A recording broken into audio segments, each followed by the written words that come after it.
сафар барои маросими адои ҳаҷи умра то охири моҳи март ба мавқуф гузошта шуд. Дар ин бора мудири бахши дин, танзими анъана ва ҷашну маросимҳои мақомоти иҷрои ҳукумати давлати шаҳри Хуҷанд иттилоъ дод.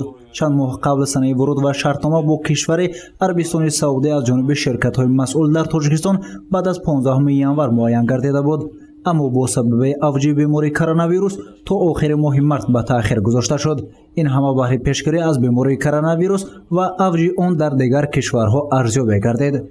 охири моҳи март чи бояд ки ҳуҷҷатгузориҳо яъне имзо кардани шартномаҳо ба итмом расад. баъди ба итмом расидани албатта шартномаҳо мумкин аст албатта сони сафар бар кардан, рӯйхат кардан, дигар корҳо оғоз гардида.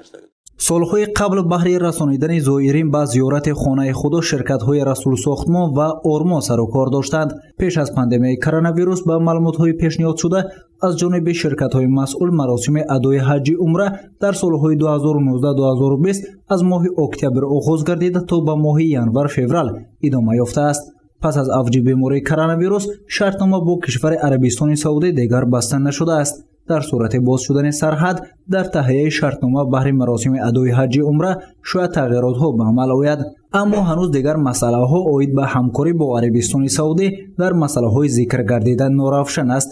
Муҳсин Миркамолов, мудири бахши дин, танзими анъана ва ҷашну маросимҳои мақомоти иҷрои ҳукумати давлатии шаҳри Хуҷанд зимни суҳбат афзуд ки синну соли шаҳрвандони сафарбаршаванда барои адои маросими ҳаҷи умра аз 18 то 50 сола муайян гардидааст. бояд қайд кард ки то пандемия, яъне то пандемия ки дар ин вабо дар тамоми ҷаҳон паҳн шуд, албатта чи сафари ҳаҷи умра озод буд, мардум озодона чи номнавис карда аз рӯе ки як гурӯҳҳо ташкил мешуданд, чхеле ки номбар кардем дар боло, ширкатҳое ки дар Тоҷикистон ҳам махсус иҷозатнома доранд ва барои шартнома баста ба сафари ба ҳаҷ мебаранд, онҳо албатта аз рӯи номнавис кардани дар вилоятҳо, шаҳру ноҳияҳо гурӯҳҳое ки ташкил карда шуда буд, баъд сафарҳо буданд ки 14 рӯза буданд. баъд дар моҳи шарифи рамазон албатта 20 рӯза буд. ҳамин меъёре ки онҳо муайян карда ва бо мувофиқат давлати Арабистони Саудӣ карда буданд, ҳамин корҳо ҳамин тартиб шуда истода буд.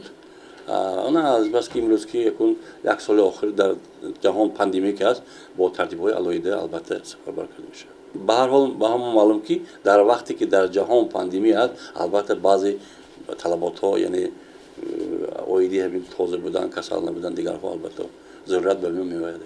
дар ҳоли хуб шудани вазъияти пандемия ва баста шудани шартномаи масъулини ширкатҳои сафарбаршаванда бо Арабистони Саудӣ, сафар барои адои ҳаҷи умра шояд бо иловаҳои нав ҷорӣ шавад. дар ҳолати пайдо шудани дегаргуниҳо вобаста ба ин мавзӯъ дар гузоришҳои баъдӣ иттилоъ хоҳем дод.